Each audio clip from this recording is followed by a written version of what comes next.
It's a quick 2 hours. We played, and it was just like, oh, yeah, well, this you just take your turn. Now you take your turn. You take your turn. It's pretty quick.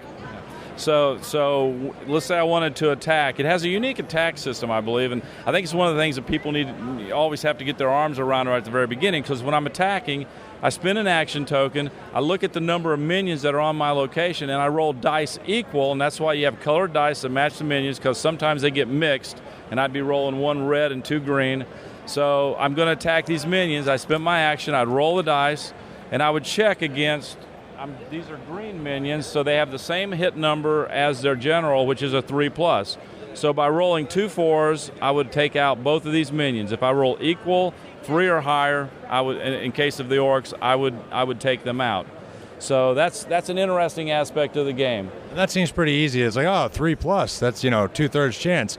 Yeah, they scale a little bit. Yeah, they do scale a little bit. For example, if I'm dealing with the red demons, I need a 4 or better. If I'm dealing with the undead, I need a 4 or better. And if I'm dealing with the dragonkin, who have dragon-like scales, I have to roll a 5 or better to take them out.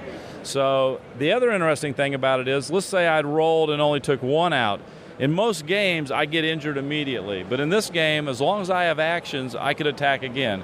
Basically, I took the approach that is kind of like, and I kind of used the Revolutionary War, where our troops shot at them from advantage points and ran away before the enemy troops could catch up with them. As long as I can get out of there before the end, I'm not going to take wounds. But if I end my turn with them, I'll take wounds. And wounds essentially are losing actions that I can later take healing action to get back, but basically I wouldn't get those back if I got wounded, and I would go down from, for example, I took 2 wounds, I'd only have 3 actions on my next turn until I take a healing action to get these back, and then spend the rest of my turns. Then I would get them all back at the end of that.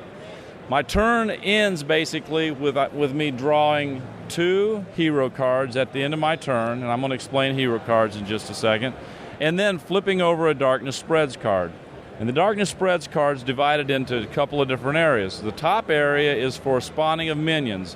So in this one here, for example, I see I have 2 minions and they're going to spawn in Ghost Marsh. So I would take 2 minions and place them in Ghost Marsh.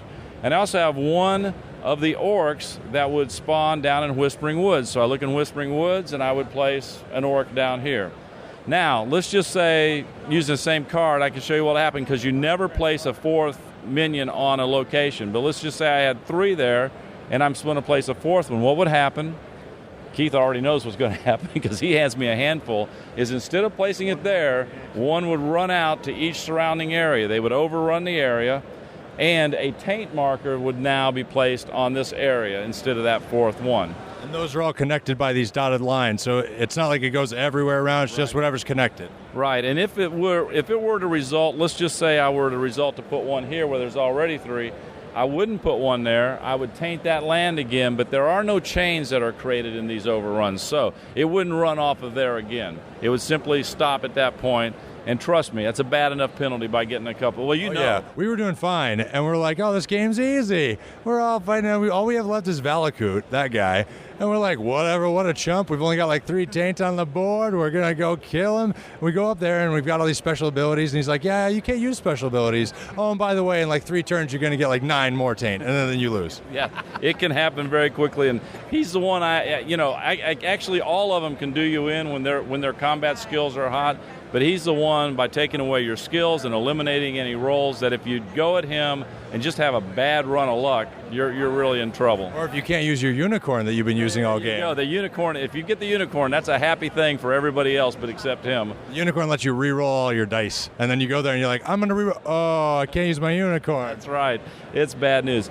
Once you've spawned the minions for the turn, you look at the bottom and you see that it'll have a picture of a general. In this case, it's the undead general, and it shows a location, and each general has a path. His path is shown by arrows on the board that move down through this area and into Monarch City. And it shows one of the locations. In this case, it's Father Oak Forest. If that location was his next location, he would move to it. So if that was Windy Pass, he would move. Or if he was here, since it shows Father Oak, he would move into this, and then he would get whatever new troops added to him at that place, which could cause more tainting and overruns in other situations. But since this one he's located here, and it's this location, he doesn't move, and that would end this player's turn. And it would move to the next player's turn. And that process carries on forward and forward. There's a number of things to help the players in the game. A lot of strategy has to take place. One of the more interesting aspects of this being a cooperative game is there's so many things going on. There's never really a right answer of what's the most important to do unless you've got a general sitting right outside your doorstep. That becomes pretty obvious as to what you all need to do. But outside of that, it's very difficult for any player to point out all the things somebody else needs to do on their turn. So there's some cooperative strategy work, but really each individual has to make their own decisions about how they're going to use their heroes and use them effectively. And there's that subtle tension with the champion mechanic where it's like, well, even if I were inclined to tell you what to do, I want you to do well, but not better than me. Right. Let me show you a couple more things. When you look at the hero cards, each hero card is divided into 3 sections. The top section could be used for movement. So if I didn't have a horse like the Paladin and I wanted to move 2 spaces instead of 1, I could discard this card with a horse, and I could move 2 spaces for 1 action. I don't have a card with an eagle, but if I had an eagle on one, you might be able to find one fairly quickly. There we go. Yeah, there it is. Eagle. If I had an eagle on one, I would be able to discard this card for 1 action, and I could move 4 spaces as if I were riding an eagle for 1 action, so it really moves me around the board. Now, one of the more interesting ones, I think, is if I have a gate on it, I could discard this card for 1 action. Regardless of where I am, I could move to this location. In this case, it's Heaven's Glade. I can move all the way over here. Or I could discard it and move to any gate that's on the board. So we all start with 1 gate, but we can build more gates as time goes by. So that can be used for movement. The center section is a picture of the area, predominantly used if I want to build a gate. So if I wanted to build a gate in Heaven's Glade, if I'm in Heaven's Glade, I could discard this card and place a new gate marker on the board. Now, having gates on the board means I could then move from gate to gate without even playing a card, or I could play a card to move anywhere to either one of the gates. So it becomes very advantageous as the game goes on. I can also use the color of the card if I'm trying to heal the land by discarding a color that matches the land and rolling dice, and I could possibly remove some of the taint markers. The last thing is at the bottom of the card, there's a picture of a general and there's dice. There'll either be 1 or 2 dice. So I'm collecting cards that give me dice to ultimately attack the generals. And the generals never come into combat until we attack them. And they can be attacked by an individual, they can be attacked by a group, and I'm going to show you group combat right now.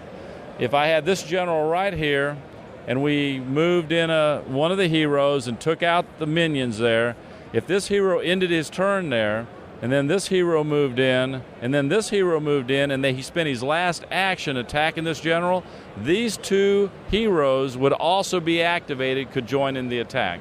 That's really how you want to do it. Like, it's really tough to beat a general by yourself. It is very tough. I've seen it done, but it's very, very tough to do. Maybe if you have a unicorn. That's right. If you have a unicorn, a couple of battle lucks in your hand maybe, but not against him. But against some of them you actually could, but it's not as likely. And now, is there a penalty for being in the same space? Now, I know if you're on a minion space, you take damage at the end of your turn.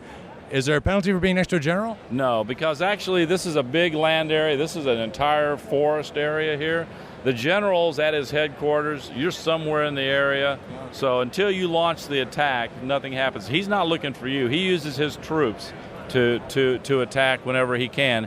But if he doesn't have troops, he really doesn't want to be in a situation to attack him, because all he really wants to do is move into here. He really doesn't want to have to engage you in battle.